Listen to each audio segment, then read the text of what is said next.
Hey y'all, I want us to keep reading a little bit in that Matthew chapter 6. So if we keep going, let's continue going where we left off about, this is Matthew 6:23. But if your eye is sound, your whole body will be full of darkness. If then the very light in you is darkened, how dense is that darkness?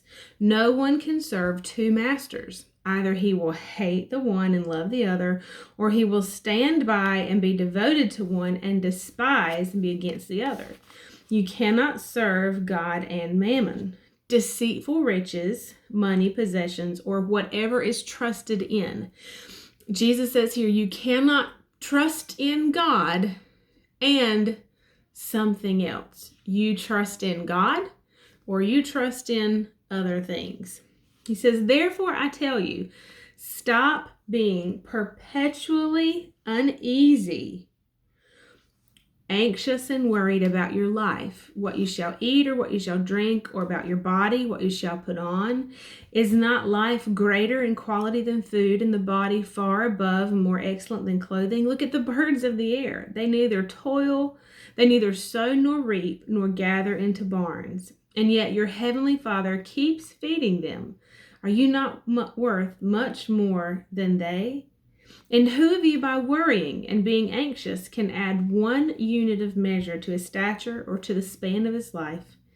Why would you be anxious about clothes? Consider the lilies of the field and learn thoroughly how they grow. They neither toil nor spin.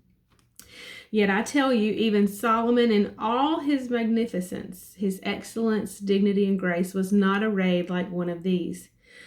But if God so clothes the grass of the field, which today is alive and green, and tomorrow is tossed into the furnace, will he not much more surely clothe you, O you of little faith?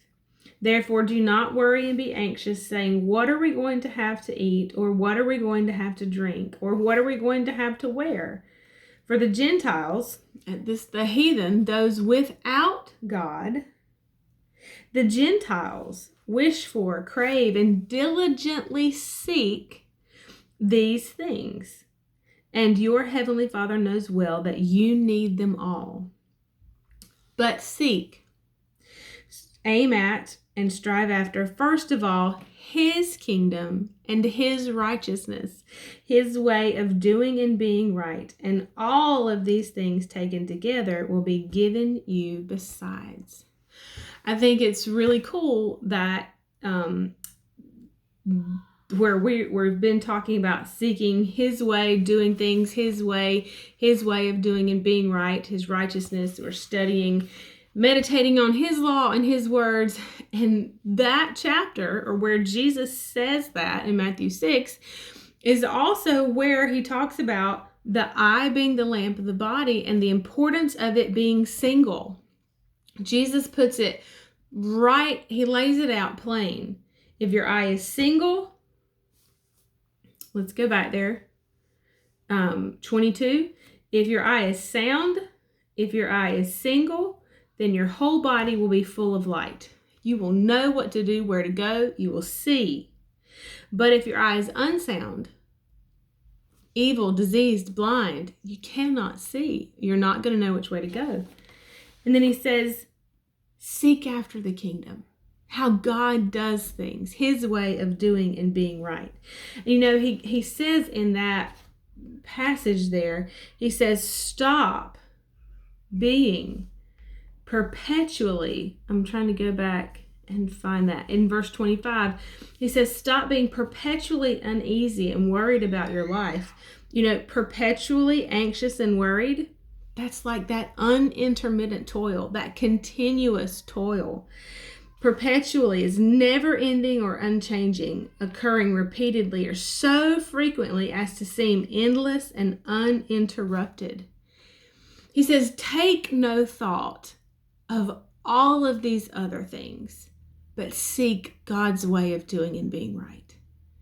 Is that not what the Father has been saying through Proverbs and through Joshua? It's my words, the blessed one meditates and habitually ponders and studies my words day and night. He told Joshua, don't let these words depart from before your sight. Keep them in the center of your heart. Don't turn to the right. Don't turn to the left. Be strong and firm. Grow courageous to not only read the words and get them in your heart, but to do what my words say to do. And that's what he says to us. God, I want to be courageous to do it your way, which a lot of times doesn't make sense, right? Because we're not seeing with our natural eye. We're seeing where he operates and where he moves above the natural world. And so, God, I want to be courageous to do what you say do, what you tell me to do, and how you tell me to do it when it doesn't make sense to me, when I don't understand it, and when I don't want to. I want to be bold enough and courageous enough and firm enough to do it anyway. We'll pick up here tomorrow. I'll see you then. Bye, y'all.